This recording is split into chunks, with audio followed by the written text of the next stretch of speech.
Donc voilà, en introduction, les troubles psychiatriques secondaires à des affections médicales générales sont nombreux et de présentations donc cliniques très diverses. Alors certains auteurs qui rapportent qu'à peu près 10% des patients admis dans une unité d'hospitalisation psychiatrique présentent des troubles organiques à l'origine de leurs manifestations psychiatriques. Donc, d'où l'intérêt d'une évaluation diagnostique.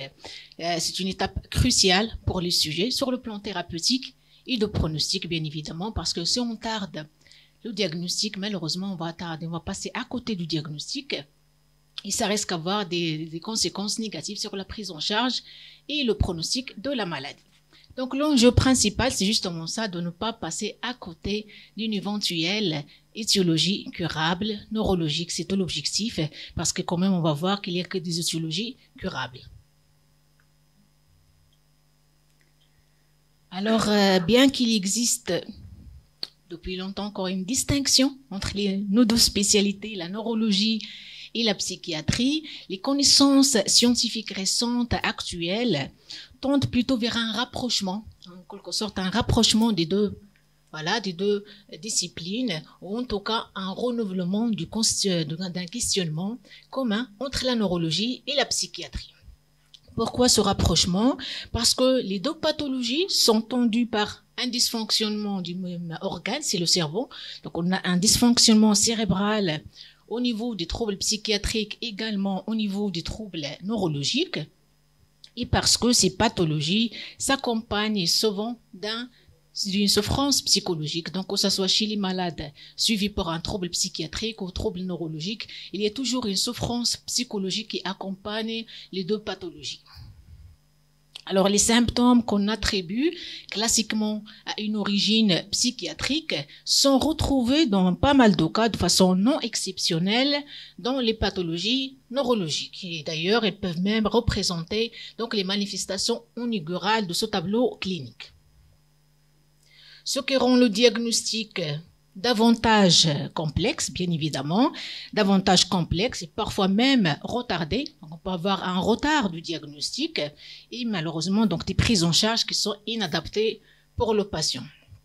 Et donc j'insiste sur cette collaboration entre les deux disciplines, tant pour améliorer les soins et la qualité de vie des malades, mais aussi pour ça permettre également pour la recherche, donc l'émergence d'une recherche clinique innovante qui va être bien sûr intéressante pour nos malades. Alors toujours les frontières entre la psychiatrie et la neurologie, certains auteurs ont essayé de schématiser un peu les différentes situations où on peut avoir un chevauchement entre les symptômes psychiatriques et les symptômes neurologiques. Donc certains auteurs ont essayé d'illustrer ces situations-là. On va dire la situation A, la première situation. Oui, merci. Donc, la situation A, on a les symptômes psychiatriques, c'est le rang vert. On a les symptômes psychiatriques qui vont révéler une pathologie neurologique, c'est le rang en bleu. D'accord? Donc, la deuxième situation, la situation B, on a plutôt apparition des symptômes neurologiques dans le cadre d'une maladie psychiatrique ancienne. Donc, on a la maladie psychiatrique initialement, voilà, et après, on a la pathologie, les symptômes neurologiques qui s'installent après, et donc, ça va être une comorbidité, une pathologie neurologique surajoutée à la pathologie psychiatrique. Et la troisième situation, on a la pathologie neurologique, c'est le rang en bleu. Voilà. Et plus tard, au cours de l'évolution, on peut avoir apparition des symptômes psychiatriques au cours de l'évolution d'une maladie neurologique donc diagnostiquée initialement. Alors, dans ce cas-là, c'est plutôt l'inverse qui va arriver. C'est plutôt le neurologue qui va demander l'avis du psychiatre et pas l'inverse pour voir, donc, pour expliquer et prendre en charge les symptômes psychiatriques, donc, surajoutés à la pathologie initialement diagnostiquée. Donc, tout cela est important. Ça veut dire quand même qu'il y a un chevauchement entre les symptômes psychiatriques et les symptômes neurologiques et ça veut dire qu'il y a des situations complexes. Et dans ce cas-là, on devrait avoir des outils, comment s'orienter, voir est-ce que devant un tableau psychiatrique, probablement l'origine, elle est neurologique. Donc, devant une présentation psychiatrique clinique atypique, on parle d'atypie, on peut avoir plusieurs formes, plusieurs présentations cliniques de ces atypicités cliniques. Donc, ça peut concerner, impliquer, inclure des modifications comportementales, changement du comportement, du caractère de la personne, de la personnalité. La personne, elle devient plus irritable, plus en colère, plus agressive, tendance à être hostile, à être agressive. On peut avoir changement concernant l'humeur. Elle va être plus désinhibée, plus irritable aussi, triste, dépressif, maniaque, etc. On peut avoir changement au niveau cognitif avec des problèmes de mémoire, des problèmes de concentration et d'autres atteintes cognitives. Et on peut avoir également des symptômes psychotiques, à savoir donc les éléments délirants, les idées délirantes et les hallucinations. Donc, certains auteurs ont fait donc une synthèse des différentes situations, les caractéristiques d'atypicité sont identifiées par certaines équipes pour essayer d'orienter le clinicien dans quelle situation. Donc, on peut s'orienter, ça peut être une origine en fait neurologique, ça peut être une origine médicale. Donc, lorsqu'on examine un malade avec un tableau psychiatrique, avec des symptomatologies psychiatriques, tout de même, il faut avoir en tête qu'il y a des indices, il y a des arguments qui peuvent orienter, suggérer une probable piste organique. Bien sûr, c'est toujours des probabilités, mais c'est vrai qu'avec la pratique courante, on se rend compte lorsqu'on a certains symptômes-là, ces pistes, ces éléments-là, c'est très probable que le diagnostic soit neurologique. Donc, c'est vraiment, ça oriente de façon très probable et très forte. Alors, ces atypies peuvent concerner la sémiologie, donc les caractéristiques sémiologiques du tableau clinique. Donc, on va voir ça aussi on va les détailler un petit peu dans la slide suivante. Ça peut concerner les atypies concernant l'âge de survenue. C'est un peu un âge atypique par rapport à la survenue de la maladie psychiatrique primaire habituelle. On sait très bien qu'il y a des âges quand même, on peut avoir ce tableau clinique. Lorsqu'on trouve un âge tardif ou parfois précoce, on va se demander, avoir ce réflexe-là, est-ce qu'il s'agit d'une pathologie neurologique? L'évolution également inhabituelle, avec parfois fluctuation de la symptomatologie clinique. Là aussi, généralement, lorsqu'on a des symptômes dans le cadre d'une maladie psychiatrique primaire, les symptômes ont tendance à être stables dans la journée, à être stables durant les entretiens répétés. Parfois, lorsqu'on va trouver cette fluctuation au cours de la journée, aggravation le soir, même d'un entretien à l'autre, là aussi, c'est une piste, il faut s'orienter. Est-ce qu'il s'agit d'une pathologie neurologique? Alors, si on a bien évidemment des signes neurologiques, ça oriente encore plus, que ce soit mineur ou majeur. Et lorsqu'on a des effets secondaires au traitement, le traitement donc n'est pas bien toléré, les psychotropes, notamment les antipsychotiques, et aussi lorsqu'on n'a pas une amélioration attendue avec les traitements qu'on utilise habituellement. Donc, encore pour détailler, donc, ces différentes situations, la clinique pratique, ce qu'on voit avec nos malades. Pour la sémiologie, bien sûr, on va trouver les hallucinations visuelles. Dans la psychiatrie, en tout cas dans les pathologies psychiatriques, la schizophrénie ou même les dépressions à caractéristiques psychotiques, ce qu'on voit plutôt, les troubles perceptifs, ce sont des hallucinations auditives. Par exemple, la schizophrénie, on sait très bien qu'il y a plutôt les hallucinations auditives qui sont là et parfois aussi des hallucinations intrapsychiques. Donc, ce sont des troubles de la perception où il y a notion de sensorialité. Voilà, c'est auditif, c'est visuel, c'est tactile, c'est olfactif. Et pour les hallucinations intrapsychiques, ça veut dire quoi? Ce sont des hallucinations où il y a absence de sensorialité, c'est-à-dire un malade ne va pas dire c'est auditif, c'est visuel, c'est olfactif, c'est gustatif, et aussi absence de spatialité. Ce qu'on voit dans les autres types d'hallucinations, absence de spatialité, par exemple, un malade psychotique, lorsqu'il a des hallucinations auditives, il peut nous dire de quel côté. Il peut dire, j'entends des voix de ce côté-là. Il y a notion de spatialité. Dans les hallucinations intrapsychiques, il y a absence de sensorialité et absence de spatialité. Et les malades, généralement, nos malades psychotiques, on a l'habitude de voir, ils expriment ça avec j'entends des choses à l'intérieur de ma tête, à l'intérieur de moi, d'accord? C'est-à-dire il n'y a pas cette spatialité, c'est auditif, c'est dans cet endroit-là, par ici, par là, on ne trouve pas cette spatialité. En tout cas, chaque fois qu'on a des hallucinations visuelles, on s'oriente à une étiologie neurologique encore plus, d'accord? Parce que c'est moins fréquent et c'est moins habituel de trouver les hallucinations visuelles dans les tableaux psychiatriques primaires. Le syndrome catatonique, la catatonie, c'est un syndrome on va dire, psychomoteur, où il y a une inhibition psychomotrice importante, extrême. Et donc, le malade, c'est un malade qui va refuser toute sollicitation. C'est un malade qui est mutique, d'accord, qui va pas répondre aux questions, qui va pas répondre, on va essayer de lui tendre la main, par exemple. Donc, il va pas nous saluer. Il va éviter aucun contact visuel, il va pas regarder, donc, l'interlocuteur. C'est un malade immobile, généralement, qui va pas s'alimenter, qui va pas s'hydrater. D'ailleurs, c'est dans ce sens que le syndrome catatonique, c'est une urgence parce que ça peut engager le pronostic vital. Ce sont des malades qui refusent de s'alimenter, ils refusent toute sollicitation, donc inhibition psychomotrice, parfois des stéréotypies motrices. Le malade, il peut répéter les mêmes mouvements, parfois les mêmes grimaces. Ce sont par de stéréotypies motrices. Et dans les cas, on va dire la catatonie carrément complet, le tableau complet de la catatonie, on peut avoir une flexibilité séreuse, on peut faire mobiliser le membre du malade de façon donc facile. C'est comme s'il n'y a pas de résistance auprès du malade par rapport à ce mouvement-là. D'accord? Parfois, attitude cataleptique, le malade également, il peut garder une situation, un mouvement qui n'est pas forcément confortable et peut le garder pendant plusieurs heures, plusieurs minutes sans se fatiguer. D'accord? Des attitudes cataleptiques, ça on les voit dans les tableaux complets de la catatonie. La catatonie, donc, c'est une inhibition psychomotrice extrême, mais qui peut s'alterner parfois avec plutôt des agitations extrêmes. Donc, le malade, il va alterner parfois entre ces deux situations extrêmes. Donc, l'immobilité totale, et par moments, il peut s'agiter, une agitation extrême avec des mouvements stéréotypiques.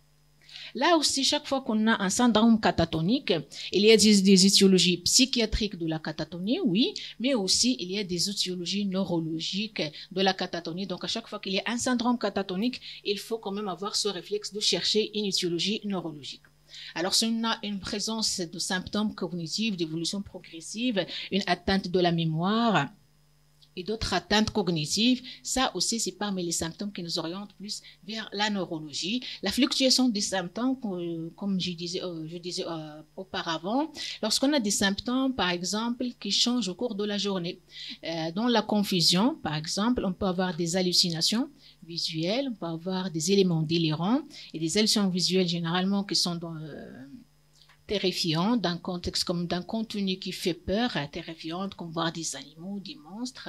Et dans la confusion, on va voir qu'il y a aggravation avec l'obscurité, aggravation le soir, aggravation la nuit. Donc, il y a cette notion de fluctuation. Par moment, on peut avoir une certaine lucidité du malade et par moment, il y a aggravation des symptômes. Et là aussi, ça oriente encore plus vers l'origine neurologique parce que dans les pathologies psychiatriques primaires, on a moins de fluctuations. Généralement, on va parler généralement, on a moins de fluctuations et les symptômes ont tendance à être stables un petit peu dans le temps. On fait l'entretien avec un malade psychotique le matin, on va faire l'entretien l'après-midi ou le soir, ça va être à peu près la même chose. C'est les mêmes propos délirants, la même incohérence du discours, la présence d'hallucinations, ça va être pratiquement la même chose. En effet, les effets indésirables fréquents et surtout sévères, lorsqu'on a par exemple un syndrome malin des neuroleptiques, là quand même c'est des effets secondaires graves et sévères qui peuvent orienter vers les pathologies neurologiques parce que chaque fois on sait très bien qu'il y a une pathologie neurologique et il y a cette notion d'intolérance au traitement. Les malades ont tendance à s'aggraver. On a vu pas mal de cas donc de syndrome malin des neuroleptiques. Donc symptomatologie encore confusionnelle, oui, une désorientation temporospatiale, là aussi ça oriente encore plus à une origine neurologique organique. Les symptômes neurologiques mineurs, les tremblements, la perte d'équilibre, la rigidité, les mouvements anormaux, donc les anomalies motrices, là aussi ça oriente fortement vers l'origine neurologique, bien évidemment. Et même lorsqu'on a des symptômes neurologiques majeurs, comme une crise d'épilepsie, donc crise convulsive, là aussi, ça oriente encore plus vers l'origine donc neurologique. Parfois, on peut avoir des éléments en faveur d'une pathologie organique actuelle, des symptômes physiques. Là aussi, ça peut orienter fortement vers l'origine neurologique. Parfois, des malades qui peuvent rapporter donc un syndrome grippal juste après des symptômes neurologiques ou des troubles de conscience. Est-ce qu'on va penser à une encéphalite herpétique? En tout cas, chaque fois qu'il y a des symptômes physiques actuels, c'est vrai qu'il faut s'orienter encore plus vers l'origine neurologique.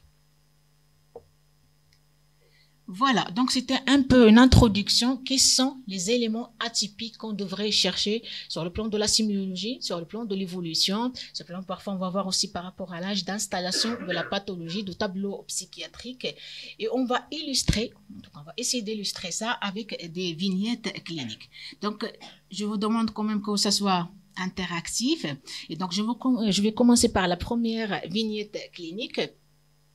Donc, il s'agit d'un enfant âgé de 13 ans, le troisième d'une fratrie de 4, issu d'un mariage non consanguin, qui habite avec sa fratrie et les parents. La grossesse, elle est suivie, menée à terme, accouchement par voie basse médicalisée, période néonatale sans particularité, un bon développement psychomoteur, la vaccination faite, la scolarité, donc enfant scolarisé jusqu'à la 3e année du collège, décrit comme brillant, plutôt un bon parcours scolaire. Une bonne dynamique familiale, donc on n'a pas constaté en tout cas d'éléments stressants, traumatisants, de conflits conjugaux, de conflits parentaux. Ça semble plutôt une bonne dynamique familiale et pas d'antécédents pathologiques notables. Alors, l'histoire de la maladie remonte donc à la rentrée scolaire au mois de septembre 2023, où l'enfant a installé brutalement une hypersomnie. Donc, il dort tout le temps, jour et nuit. Donc, une hypersomnie. Et puis, il a installé également des troubles mnésiques. Donc, antérograde, avec incapacité à répondre à des questions simples. Et ça, bien sûr, avait un impact sur la scolarité, parce qu'il avait des difficultés même à répondre à des questions banales et simples à l'école. Donc, ces difficultés rendaient l'enfant très irritable, très angoissé, parce que quand même, il a senti cette détérioration cognitive et aussi sa dégradation sur le plan scolaire. Donc, un jour, il a déchiré la feuille de son épreuve de mathématiques parce qu'il n'arrivait pas à répondre à ces questions à l'épreuve de maths. Et donc, ce qui a poussé malheureusement donc l'enseignante à le gifler devant ses camarades. Et là aussi, c'est un tableau, on va dire, l'estime de soi, des signes dépressifs qui se sont installés avec une tristesse, un isolement et donc une baisse de l'appétit. Alors, est-ce que vous avez une orientation diagnostique à ce stade ou pas encore?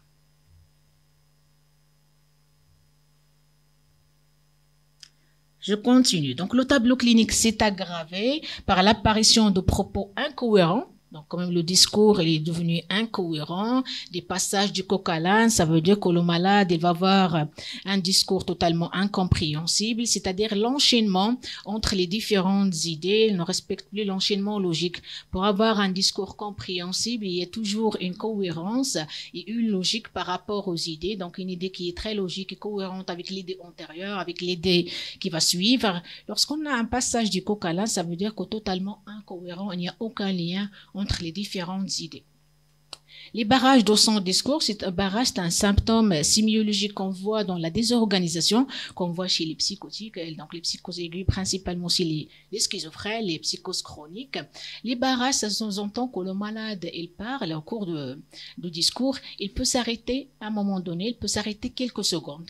Donc le malade, il ne se rend pas de cet arrêt, il va juste parler et d'un coup, il va s'arrêter quelques secondes. Après, il va reprendre le discours. Il peut reprendre sur le même sujet qu'elle abordait auparavant ou sur un sujet totalement différent. Et donc, le malade ne se rend pas compte de cet arrêt. Donc, il ne s'est pas rendu compte qu'elle s'est arrêtée et ça semblait un arrêt hors contexte, incompréhensible. Ce sont des arrêts du discours qui traduisent également des difficultés au niveau de la pensée. Donc, ce qu'on appelle les barrages. Donc, devant ce tableau de dégradation, de changement de comportement, de changement, de détérioration cognitive, beaucoup d'irritabilité, de tristesse, donc la famille elle a décidé de consulter un psychologue et puis qu'elle a orienté vers un psychiatre pour avis et prise en charge. Alors, qu'en pensez-vous de ce tableau clinique? Alors, est-ce que quelqu'un veut se lancer? Première hypothèse. Oui, ça, tu veux la main. Oui, non, c'est que juste on peut appliquer la liste des attitudes affichées tout à l'heure. Il y a les troubles de la mémoire qui peuvent peut-être dire c'est peut-être pas voilà, psychiatrique. Et la deuxième chose, c'est son âge. Est-ce qu'à présent, on peut penser à un trouble psychotique qui peut démarrer à cet âge-là? Oui, c'est possible, mais c'est vrai que c'est pas très fréquent. quand même, ah oui, voilà, l'âge de la psychose, c'est généralement la fin de l'adolescence, début de l'âge adulte, c'est les vingtaines, voilà. C'est un peu la majorité des malades. Et l'hypersomnie aussi, il ne semble pas être un Oui. trouble psychiatrique et c'est des symptômes pathologiques qu'on peut considérer plutôt neurologiques, on peut avoir plusieurs explications possibles.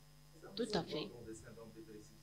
Oui, tout à fait aussi, oui, oui, c'est vrai. Alors, syndrome dépressif, par exemple, Oui. est-ce qu'on pourrait imaginer Oui, que cet parce enfant... que c'est l'adolescence, il faut savoir que la dépression chez l'adolescent, il est généralement atypique. On dit atypique, c'est-à-dire on peut avoir l'hypersomnie au lieu d'avoir l'insomnie. On peut avoir trouble de caractère. Le malade il va devenir l'adolescent irritable, coléreux tout le temps, il se dispute avec tout le monde, il ne s'intéresse plus à sa scolarité, une dégradation sur le plan scolaire. On parle de la dépression chez l'adolescent, il a quand même certaines spécificités, certaines caractéristiques. Là, il est un peu préadolescence, 13 ans, il s'approche un petit peu. Donc, est-ce qu'il peut s'agir d'une dépression? Oui. Oui, tout à fait. Oui, oui. Le mode d'installation, il est plutôt brutal. Alors que dans... Oui, c'est aigu, tout à fait. Oui. Tout à fait. Et surtout qu'il n'y a pas d'éléments déclenchants, il n'y a pas de facteurs, il n'y a pas de conflit, il n'y a pas de décès, il n'y a pas d'événements stressants graves qui pourraient expliquer quand même une symptomatologie d'installation aiguë. Alors, c'est vrai que dans les symptômes dépressifs, on a tendance à avoir un début quand même progressif, plus ou moins progressif quand même. Les symptômes, on peut avoir les symptômes, une insomnie, après quand même diminution de l'appétit, on dort moins bien, on mange moins bien, et puis on va tendance à, il parle moins de communication avec l'entourage, tendance un peu à être isolé, en retrait, et bien sûr, on va voir quand même la tristesse qui va s'installer, donc pour les malades qui vont la verbaliser, mais en tout cas, on va constater un ralentissement dans les cas extrêmes. Alors là, ça semble quand même brutal. Un peu trop brutal, Oui. il y a l'âge donc, qui est quand même un petit peu atypique pour une... Oui. On va dire pour une affection psychotique. Oui, oui, Et oui. le mode d'entrée aussi, qui est Il très aigu aussi. Quand Très même, aigu, tout à fait, tout à fait. Il a des... Oui. Alors, Confusionnel, je sais pas si non, alors à ce stade-là, en tout cas, il n'y a pas, oui, il y avait plutôt trouble de mémoire, oui, voilà, c'est plutôt mnésique. Oui.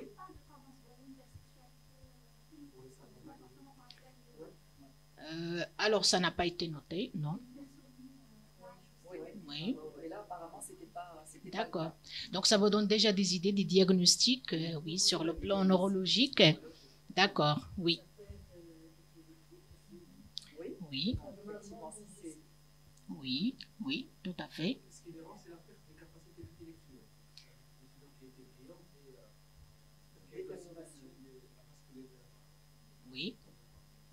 Effectivement, il y a une détérioration, des difficultés cognitives évidentes, oui.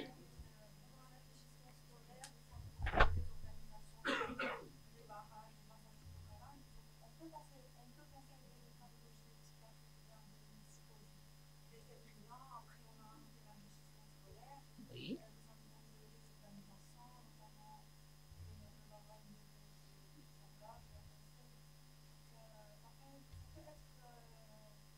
Oui. Tout à fait. C'est possible. Donc, oui, c'est encore une autre hypothèse. D'accord. Les résidents de psychiatrie, ils parlent de la psychiatrie, c'est clair. Donc, on est aux confins de la neurologie et de la psychiatrie. Il y a des choses, effectivement, pour l'une ou l'autre hypothèse. Oui, parce qu'il y a aussi les psychoses aiguës qui peuvent s'installer de façon subaiguë. Oui. D'accord. Parfois, les petits signes, on ne fait pas attention. La famille peut-être ne fait pas attention à certains petits signes. Ils font plus attention à ce qui est très évident. Voilà, très apparent. Oui, il y a une intervention. Oui. On va le voir. Alors, après. on va peut-être avancer. Exactement. Donc, voilà Alors, ce que vous avez discuté, effectivement. Alors, ça peut être une psychose aiguë, ça reste possible. Bien sûr, tout tableau psychotique avec une incohérence, d'accord, une désorganisation, il faut quand même qu'on pense à la psychose, même si c'est pas habituel, c'est pas les jeunes, 13 ans, d'accord. La dépression, oui, ça reste possible avec cette baisse de l'appétit, la tristesse, etc. Donc, en tout cas, il a vu le psychiatre, il a pensé à la psychose, il a mis sur risperidone. On voit qu'il y a une notion d'aggravation. Donc, son état clinique s'est détérioré avec l'agressivité, l'agitation et le refus alimentaire. Encore, il a switché, le psychiatre, il a changé de molécule. Il a dit peut-être cette molécule ne le convient pas, je vais changer à une autre molécule, l'olanzapine, cette fois à 2,5, en association avec donc un anxiolytique, le Temesta et le Droxyzine pour justement améliorer le sommeil. Mais 2 jours après, on a constaté qu'il y a une inhibition psychomotrice, une rigidité diffuse, une irritabilité, des crises d'agitation paroxystique et des crises convulsives toniques avec une insomnie totale. Oui. Alors, l'examen clinique, lorsqu'il a été vu par le pédopsychiatre ou en pédiatrie.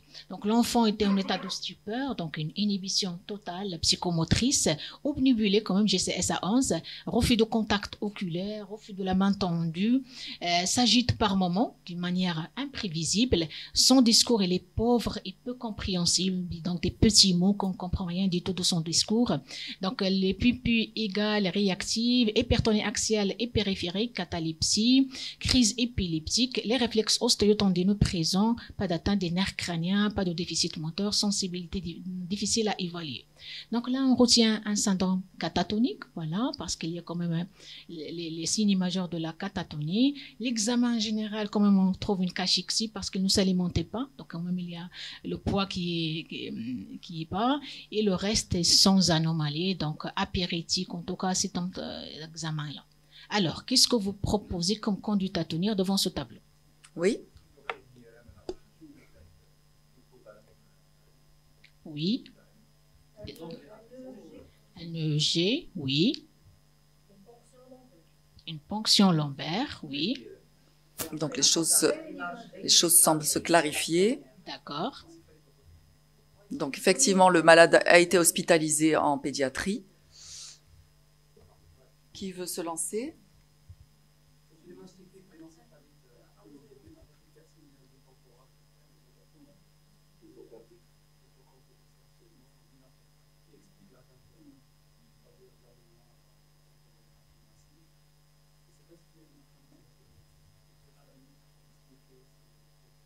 Bon, on ne le voyait pas clairement sur l'imagerie. Bon, les coupes coronales confirment l'atteinte, effectivement, hippocampique. Alors, avec tout ça, qu'est-ce que vous pouvez finalement?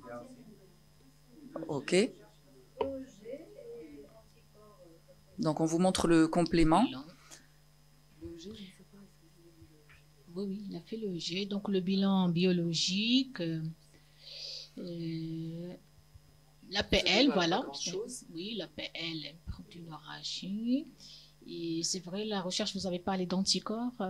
Oui, c'est systématique, vous demandez, c'est systématique. Là aussi, pour les faire, c'est un peu compliqué parce que ça coûte cher et donc manque de moyens, donc n'ont pas été réalisés. D'accord, le G également, il a été fait, donc à 2 reprises révèle une activité ralentie, un peu ample avec recueil d'anomalies lentes, delta, surchargé de rythme rapide. Oui. Donc là, c'est plus clair. Le diagnostic, maintenant, est clair. Il est clair. Il faut traiter très vite, tout à fait. C'est la règle. Et donc, sur le plan thérapeutique, il a bénéficié initialement du Zovirax, puis il a bénéficié d'un bolus de corticothérapie et aussi un traitement anti-épileptique. Et donc, l'évolution elle était plutôt favorable avec régression des crises d'agitation, d'épilepsie, reprise progressive de l'alimentation, donc jusqu'à une bonne rémission qui a permis donc aux malades de sortir de l'hôpital. Et même sur l'IRM de contrôle, donc il y avait quand même une amélioration, régression des anomalies initialement objectivées. Oui.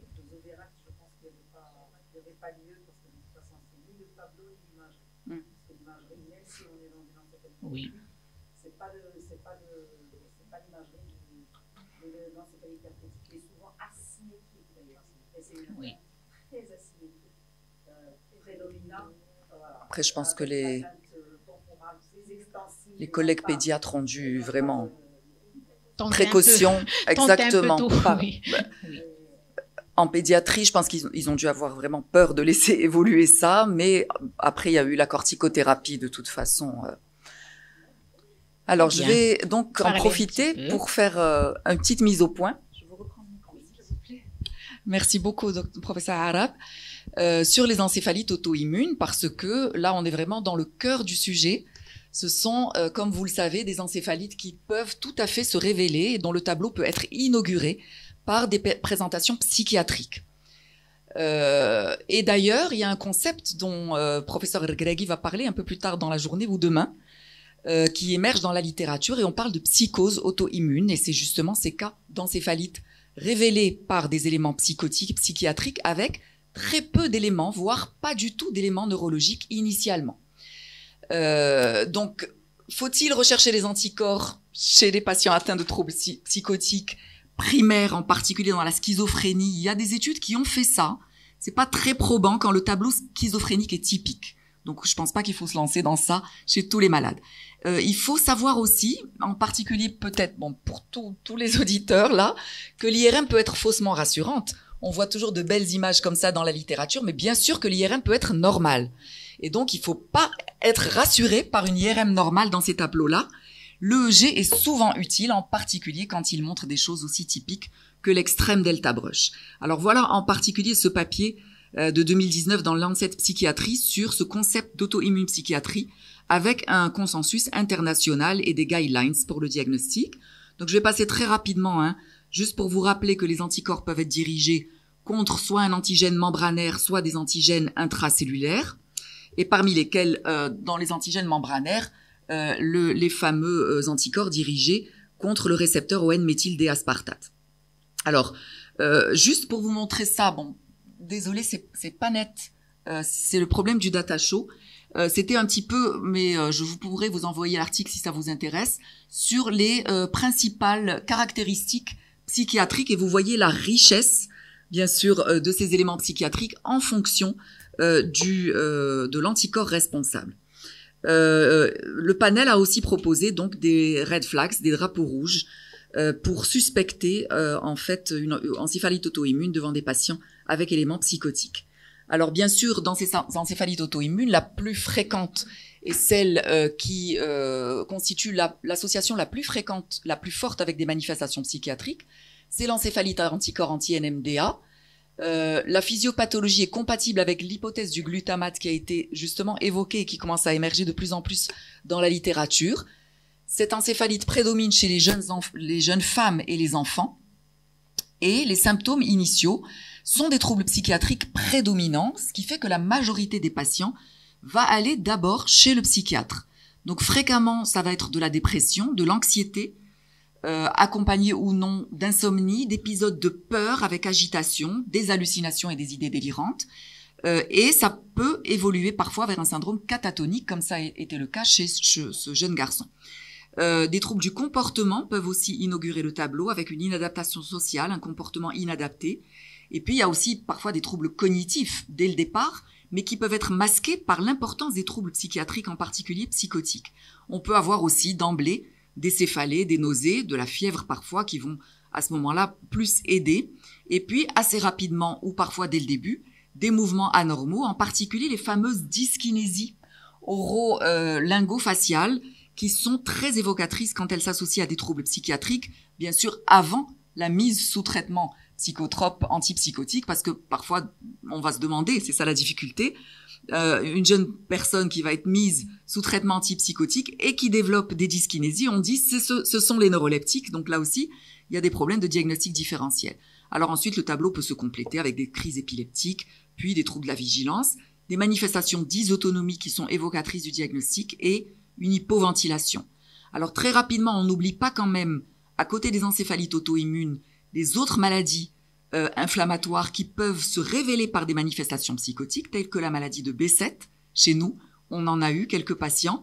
En particulier, j'ai souvenir d'un jeune homme qui avait installé un syndrome dépressif majeur avec tentative de suicide, et finalement c'était un EuroB7, le diagnostic a été redressé, j'étais interne avec professeur Alaoui, c'est un cas qui m'a vraiment beaucoup marqué.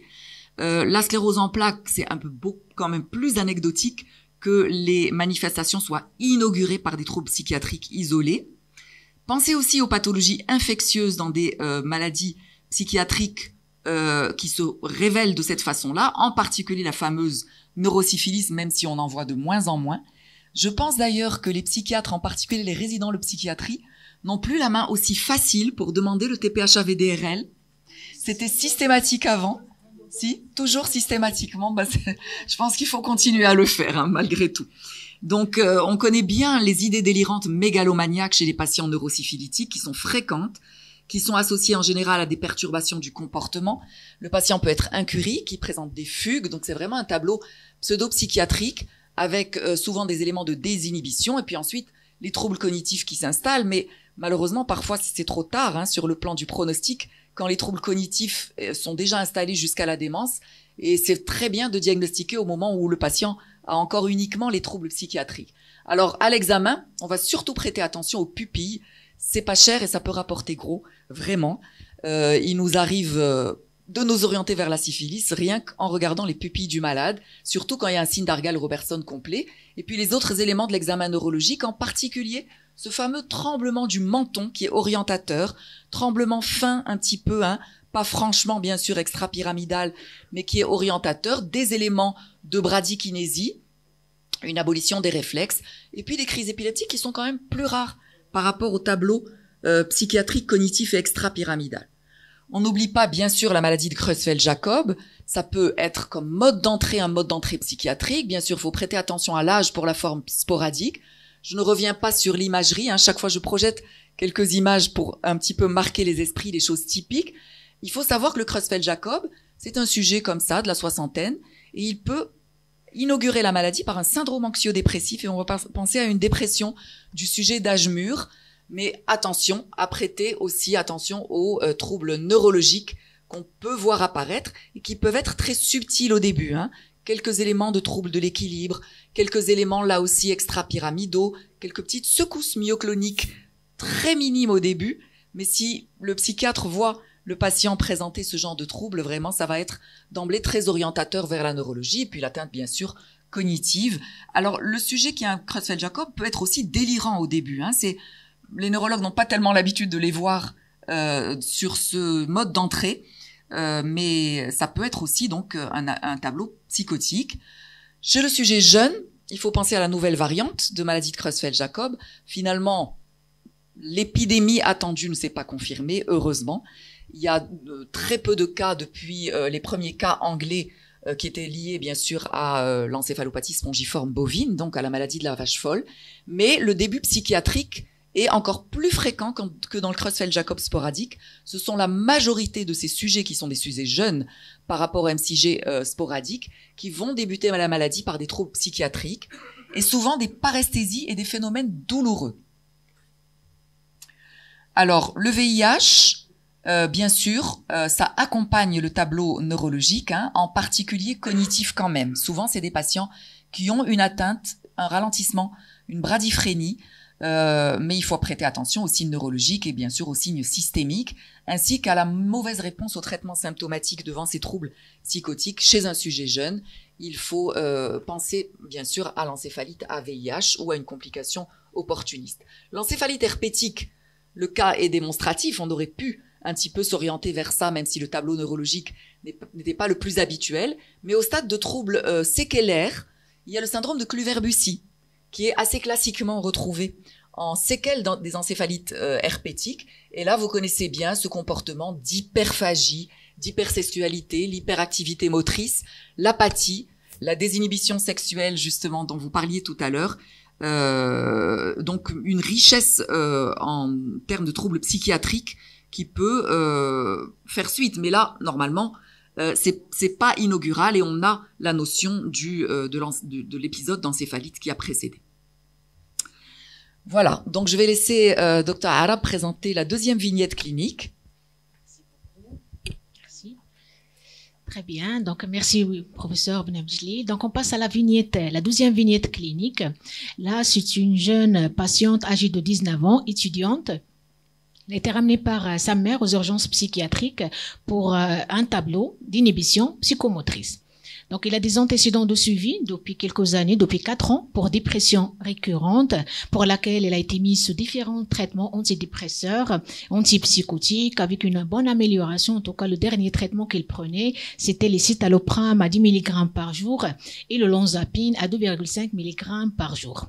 Donc, le premier examen, il a objectivé, encore une fois, un syndrome catatonique avec une raideur, une rigidité séreuse, un mutisme, des stéréotypies et des expressions faciales grimaçantes.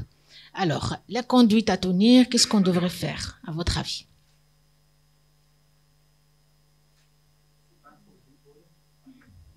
Oui, c'est parmi les éventualités. Pourquoi vous pensez être bipolaire?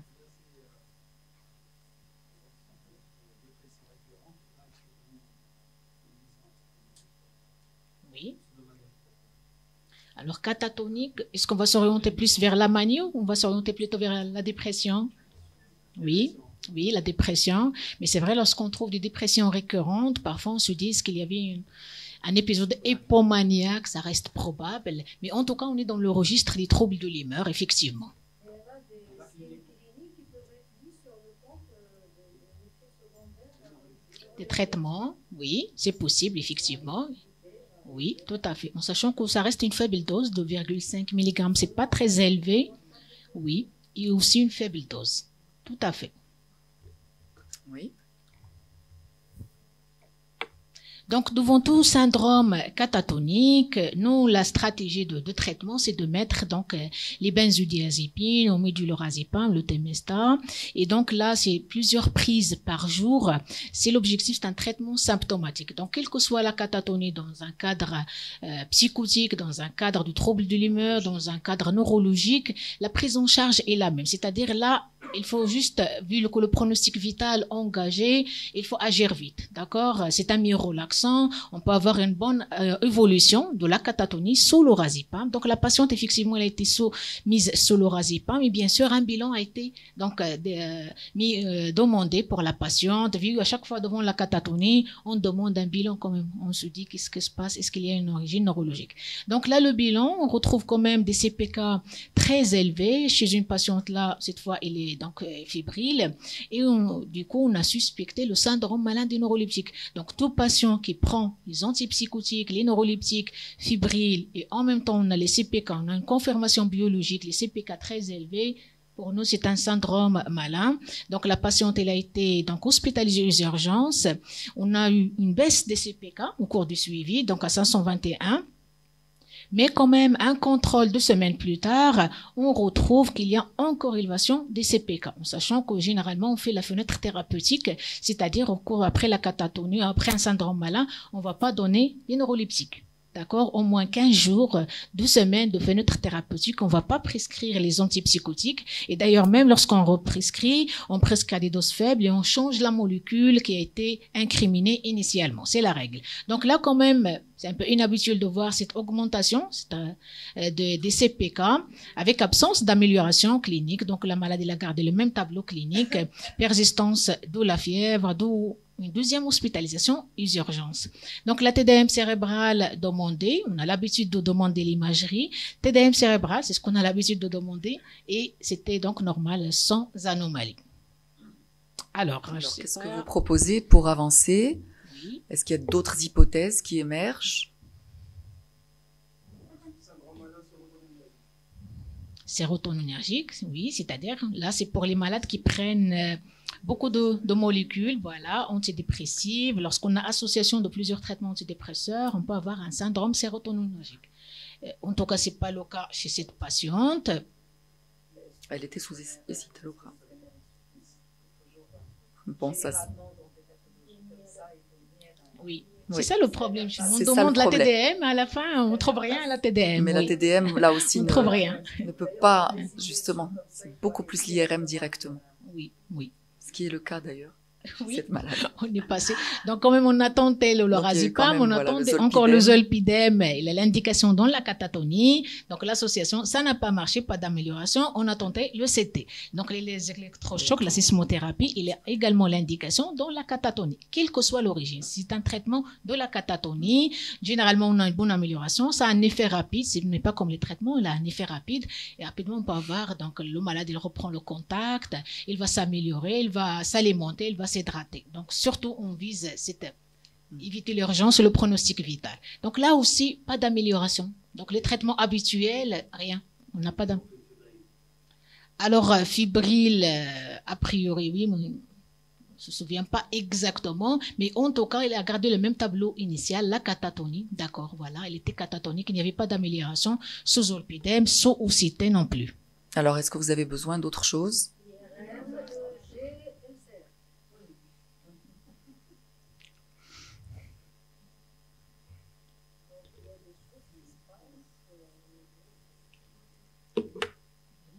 Alors, qu'est-ce qu'il y a sur l'IRM? Allez-y, allez-y.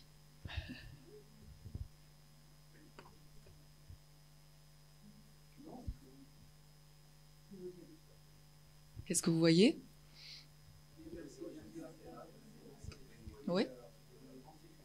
Oui. Hypersignal flair, bilatéral et symétrique des noyaux lenticulaires. Oui.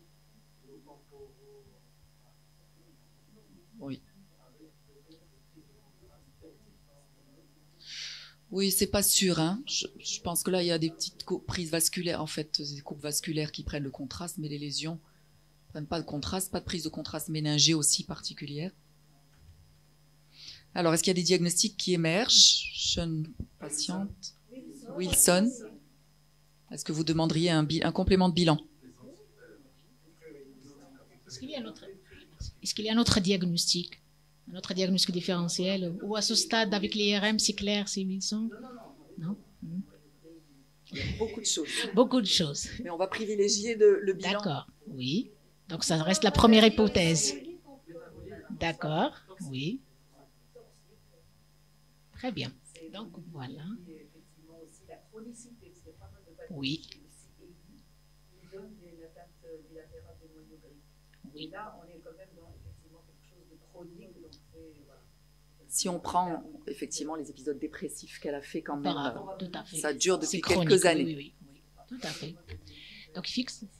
Tout à fait. Donc, la patiente, elle a été hospitalisée au service de neurologie. Un bilan Wilson qui est positif, donc avec les signes typiques, c'est ça. L'examen ophtalmologique aussi. Et donc, la cupurie, le ceruloplasmie. Donc, oui.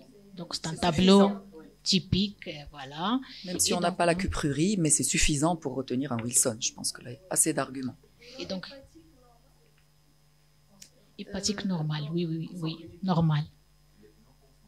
Je pense pas. Bilan hépatique, en tout cas, il est normal parce que ça a été rapporté après. Ça, c'est possible, bien sûr. Oui. Pas retrouver la consanguinité. Oui. Voilà, donc si vous êtes d'accord, hein, c'est une maladie de Wilson, révélée par une catatonie, mais en fait, il y avait quand même les éléments dépressifs. Tout à fait, les épisodes dépressifs. Oui, des stéréotypies, oui. Oui.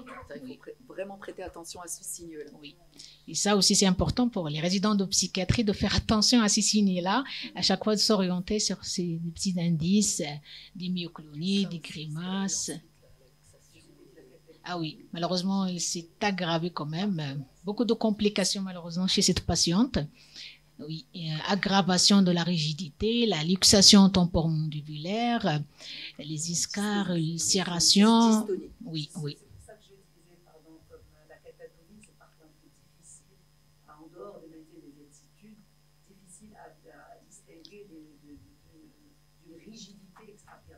Oui, tout à fait. Oui.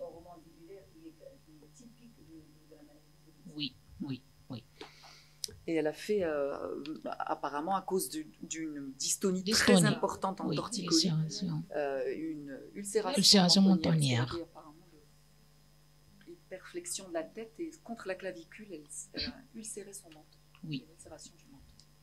Voilà, donc c'était un deuxième cas donc illustratif. Oui, question? Alors, bonne question. Je me suis un petit peu demandé, moi aussi. Est-ce qu'elle a quand même surréagi, même à cette petite dose de neuroleptique? Peut-être qu'il y a eu quand même une petite, un petit composant de... Oui, Nzaha? Du syndrome malin. Oui. Oui, oui. Et si elle est permanente aussi?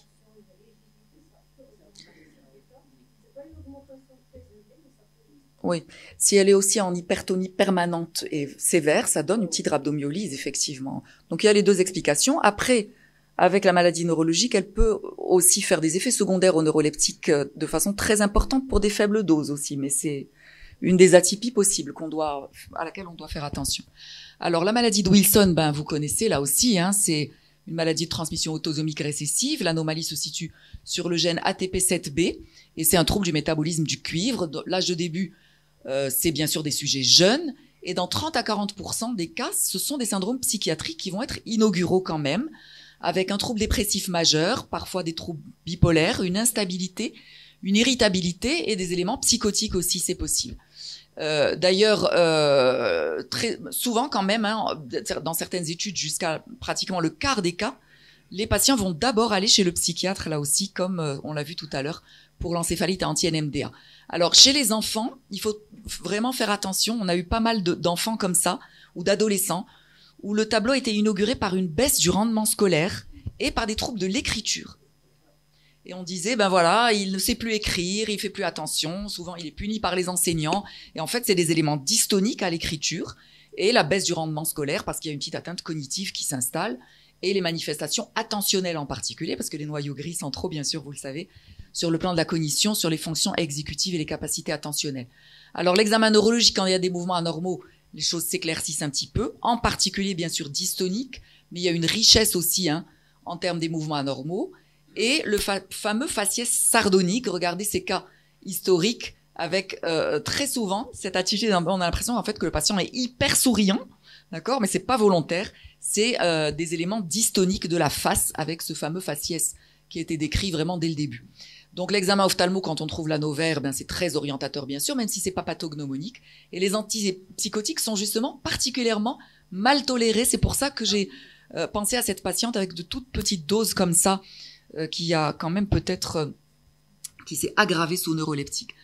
Il y a d'autres pathologies métaboliques et carentielles plus rares, mais j'aimerais bien quand même dire deux mots de la porphyrie. C'est vrai que c'est pas un diagnostic très fréquent, mais il faut y penser devant des sujets qui vont faire des manifestations psychiatriques récurrentes sous la forme de crises, parce qu'au moment des crises de porphyrie, le sujet peut faire des éléments psychotiques, des hallucinations, il peut faire aussi des syndromes catatoniques. L'examen clinique, il faut prêter attention là aussi aux troubles pupillaires, une anisocorie, des éléments de neuropathie périphérique. Alors bien sûr, souvent le sujet va faire des crises douloureuses abdominales, hein, c'est ça le plus typique, le plus orientateur peut-être vers les crises de porphyrie, et aussi surtout s'il y a un facteur déclenchant, en particulier une prise médicamenteuse, une anesthésie générale. Il reste 5 minutes, bon, d'accord. Alors je vais passer rapidement, on va voir la troisième vignette clinique. Rapidement. Et donc là, le troisième cas, c'est un patient âgé de 32 ans, admis pour agitation psychomotrice et trouble de comportement, donc une agressivité manifeste, sans but, pas d'antécédent psychiatrique, donc c'est aigu, c'est brutal, pas de signe neurologique évident, mais contact très difficile, pas de réponse adaptée et examen impossible vu l'agitation extrême. Donc il a passé plusieurs jours sous traitement injectable en salle d'isolement, donc salle d'isolement au service de psychiatrie, c'est pour les malades agités. On a mis le traitement injectable et ça marche pas, donc on les met dans les salles d'isolement pour éviter donc l'auto-agressivité, l'hétéro-agressivité. D'accord? Donc il s'agissait d'une agitation extrême, paroxystique, alternant avec des périodes quand même d'accalmie, de rémission. Est-ce que vous avez une orientation diagnostique par rapport à ça?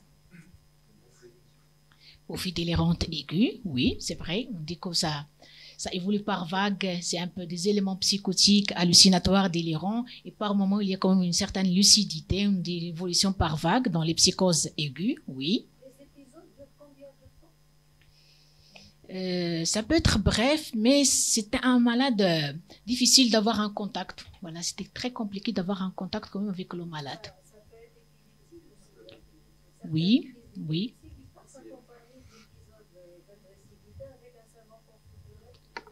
Oui. L'épisode d'accalmie où le patient, semble-t-il, était de nouveau très calme, Oui, tout à fait. doit faire évoquer une hypothèse. Oui.